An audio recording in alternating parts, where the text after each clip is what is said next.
confusing the hell out of the one listener that I got. The numbers will just start ticking now of viewers clicking on, going, man, we've got to listen to these two fucking idiots. What in the hell could they possibly have facts about?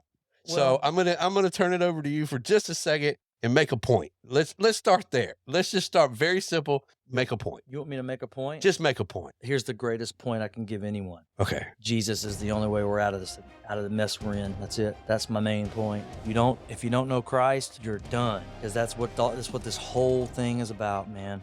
Choosing sides, and the side people are on are becoming more and more obvious by just the things that they're doing or not. We know who the enemy is. They're making themselves so obvious. It's Should I be a little nervous that my lights keep dimming? Is this supposed to be a pre-funeral? Is that No. is that what? No.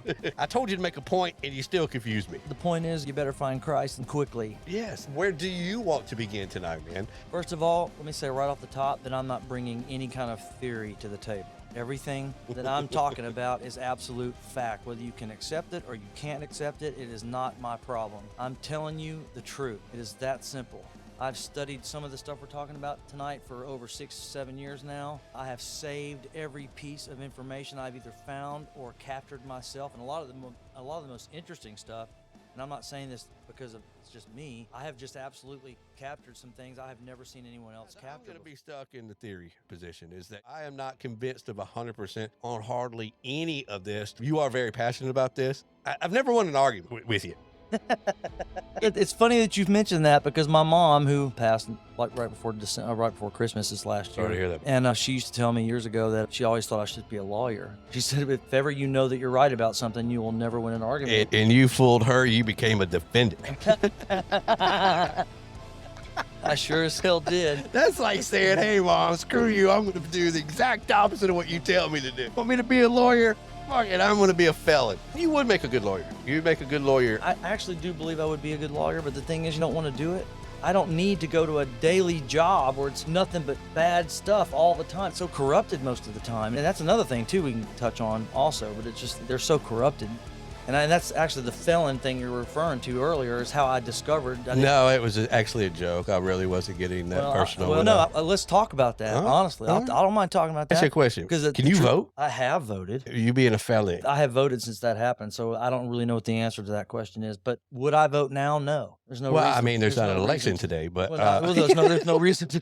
The last I wasn't handing you a ballot, motherfucker. If the last two elections aren't telling you something, is at least what's up with. If you can't see that something's going on or something's not quite right, no matter what side you're on, then you're either an idiot or you're part of the problem. It's that simple. I mean, I think voting is a waste of time. The people that control this world are playing out this thing however they want to play it out, and we have absolutely no say-so in it whatsoever. We just have the illusion of a say. Another inspirational moment.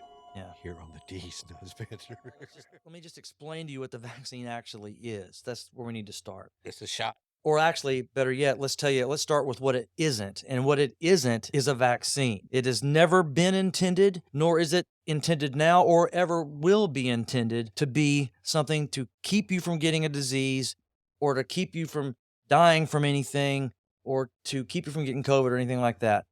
It is absolutely a weapon of mass destruction. That is that simple. It's a bioweapon, and that it's as plain as that. Now, whether you want to believe that or not is completely up to the individual. But I'm just the type of person that when the truth is in my face, I'm not going to turn away from it. I'm going to face it head on regardless of what it means. And unfortunately, what it means is that at least we know 1 out of 3. There was a Polish doctor who... And that's how far we've come as a society, is that I can remember when that would be a joke. When you're like, man, and a Polak doctor said... Yeah. A Polish doctor and a Jew walked into a bar. They say, do not take the vaccine. Do not take the vaccine. Well, go ahead. Well, I have been screaming at everybody to not take it since they said it was coming out. Really well, and they actually eventually, a lot of the guys like Jerry Dawson and Mike Magno and others had worked with other big-time artists. You know, Joey Allred played stuff in Atlanta, and I think Jerry Dawson played with Amy Grant for a while, and he lived here for a little bit. And Velvet Melon actually lived here. They moved here in '92, I want to say it was. Later that year, Jay had he died from something. People don't really talk about it, but he died when he was 24. the band kind of just dispersed after that. Tried to make a go of it for a while, but they realized the futility of that without him around. So that was pretty, as far as deaths are concerned or whatever. The question was, what brought you to Nashville, Brian? Yeah, back on the death thing. You go right Yeah. back to death. I mean, dude, Well, it's all part right, of we're going to play a drinking game. Every time someone dies on this show or the word death is used, drink. One mistake I made was I underestimated how many people at this point in history were going to be online, asking for money and through, GoFundMe things and, constantly asking for money, PayPal, and, it's all about, donations and supporting people and things like that. I saw the forest for the trees, man. We basically needed about 1 million followers, either on one platform or all the platforms that we broadcasted to combined, to make us worth enough to spend any kind of advertising money on. And so I didn't have the help that I needed in order to get it to where I was trying to get it to go. Here again, considering where we are in the world, basically, we didn't fail. I accomplished everything I set out to. Actually, I accomplished far more than I thought I would accomplish, to be honest.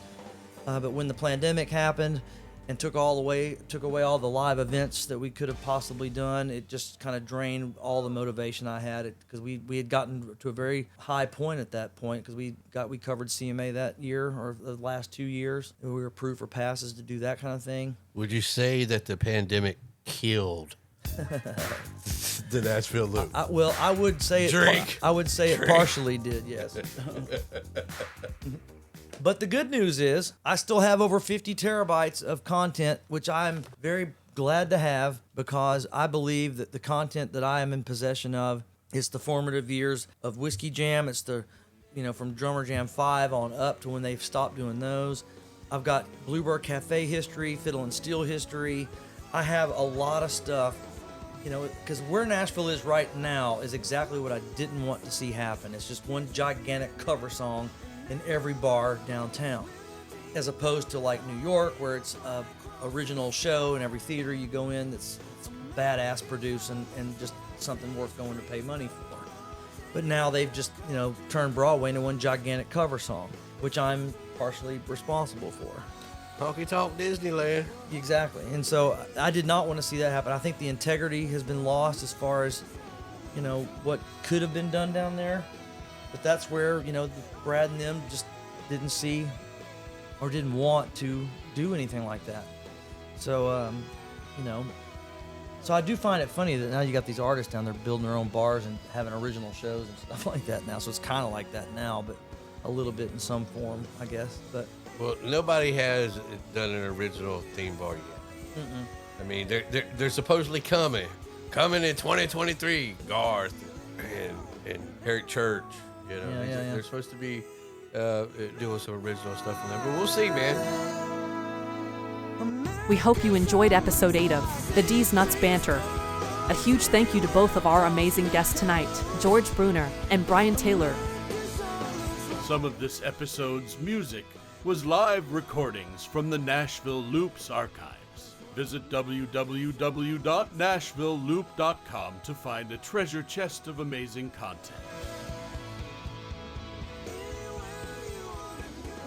If you are completely crazy about our podcast or just insanely rich, please click on the support podcast link and toss us a few pennies. Or give us your 2 cents worth on Facebook, Instagram, or Twitter. To find links to all of our sites and platforms, visit www.dsnutsbanter.com.